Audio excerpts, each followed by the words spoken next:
সামনেই আসতে চলেছে মহালয়া। এই পর্বের বিষয় হলো 2025 সালে 1432 বঙ্গাব্দে মহালয়ার পূর্ণাঙ্গ সময়সূচি। মহালয়া অমাবস্যা তিথি কখন লাগবে, কখন ছাড়বে, মহালয়া তিথিতে গঙ্গা স্নান ও পিতৃতর্পণের বিশেষ সময়, মহালয়ার দিন কি কি কাজ করবেন, কি কি কাজ করবেন না, কি কি খাওয়া যাবে, কি কি খাওয়া যাবে না, সবটাই জানাবো এই ভিডিও থেকে। ভিডিওটির মূল পর্বে যাওয়ার আগে নমস্কার বন্ধুরা, দোলামণ্ডল চ্যানেলে আপনাদের সবাইকে অনেক অনেক স্বাগত। আশা করি সবাই ভালো আছেন এবং সুস্থ আছেন। ভিডিওটি ভালো লাগলে লাইক এবং কমেন্ট করবেন। আমার চ্যানেলে নতুন বন্ধু হয়ে থাকলে চ্যানেলটি অবশ্যই সাবস্ক্রাইব করে আমার পাশে থাকবেন। আমার সকল বন্ধুদের কাছে অনুরোধ রইল ভিডিওটি প্রথম থেকে শেষ পর্যন্ত দেখার। চলুন বন্ধুরা ভিডিওটির মূল পর্বে যাওয়া যাক। মহালয়া শাস্ত্র মতে এই তিথির মাহাত্ম্য অপরিসীম, তবে কেউ মহালয়াকে বলে থাকেন অশুভ বা আবার কেউ কেউ বলে থাকেন শুভ। কিন্তু কেন? আশ্বিনের শারদ প্রাতে বীরেন্দ্র কৃষ্ণ ভদ্রে অনিবর্চনীয় কণ্ঠস্বর রেডিওতে বেজে উঠলেই বাঙালিদের জীবনে সূচিত হয় মহালয়া। বাঙালির কাছে এই মহালয়া অন্যতম তাৎপর্য নিয়ে হাজির হন। তার আগে নেওয়া যাক মহালয়া তিথির মাহাত্ম্য। পিতৃপক্ষের অবসান ও দেবীপক্ষের সূচনা লগ্নটি মহালয়া হিসাবে চিহ্নিত। এই সন্ধিক্ষণ মানব জীবনের জন্য গুরুত্বপূর্ণ। মহালয়া অর্থাৎ মহান যে আলয়, এই কথাটির ব্যাখ্যা নানাভাবে করেছেন প্রাপ্যজনেরা। যেহেতু মহালয়া থেকেই দেবী দুর্গার আবাহন মুহূর্তটি চিহ্নিত হয়ে যায়, তাই অনেকের মতে দেবী স্বয়ং হলেন আলয় বা আশ্রয়। ভিন্ন মতে এই মহান আলয় হল পিতৃলোক। যেহেতু এটি পিতৃপক্ষের অবসান চিহ্নিত করে ঠিক এরপর দিন থেকে সূচিত হয় দেবী পক্ষ। পিতৃপক্ষের এক পক্ষকাল পিতৃপুরুষেরা মনুষ্য লোকের কাছাকাছি চলে আসে। পুরাণ মতে ব্রহ্মার নির্দেশ গড়ে ওঠে এই মহামিলন ক্ষেত্রটি।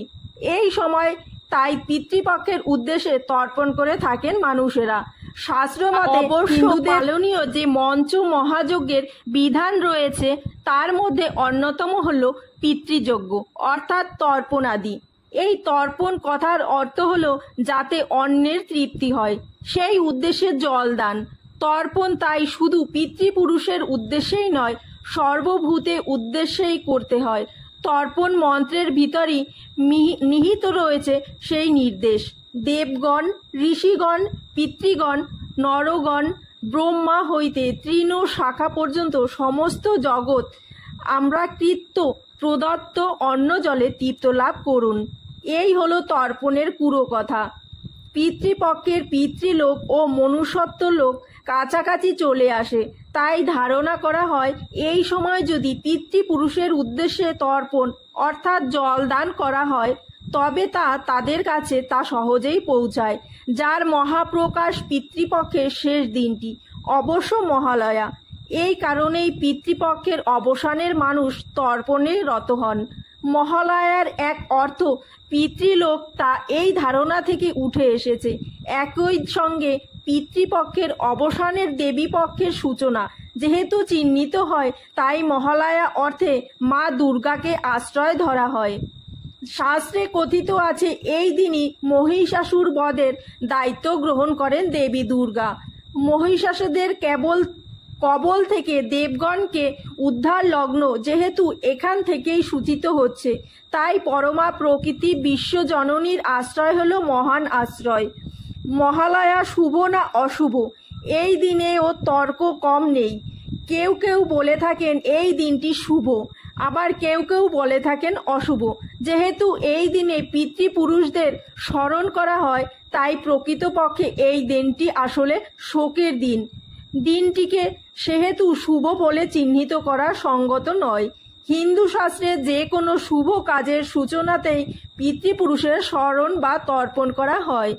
যদি তর্পণের বৃহত্তর অর্থটি ধরতে হয়, তা আসলেই ইঙ্গিত দেয় জগৎব্যাপী এক মহামিলন ক্ষেত্রের। মিলনের এই মুহূর্ত এবং তার উদযাপন, তাই কোনোভাবেই এই দিনটি অশুভ হতে পারে না। 2025 সালে 1432 বঙ্গাব্দের মহালয়ার পূর্ণাঙ্গ সময়সূচি। 2025 সালে 1432 বঙ্গাব্দের মহালয়ার অমাবস্যা তিথি শুরু হবে 20 সেপ্টেম্বর 2025। 1432 শনিবার রাত্রি 11:54 পর থেকে মহালয়া অমাবস্যা তিথি সমাপ্ত হবে 21 সেপ্টেম্বর 2025। চৌঠা আশ্বিন 1432 রবিবার রাত 12:25। 2025 সালে 1432 বঙ্গাব্দে মহালয়া অমাবস্যার নিশি ও ব্রত একই দিনে পালন করা হবে, অর্থাৎ 21 সেপ্টেম্বর 2025 বাংলা চৌঠা আশ্বিন 1432 রবিবার পূর্বাহ্ন ঘন্টা 9:30 মধ্যে শ্রী শ্রী শারদীয়া দুর্গা দেবীর অমাবস্যা বিহিত পূজা প্রস্তুতা।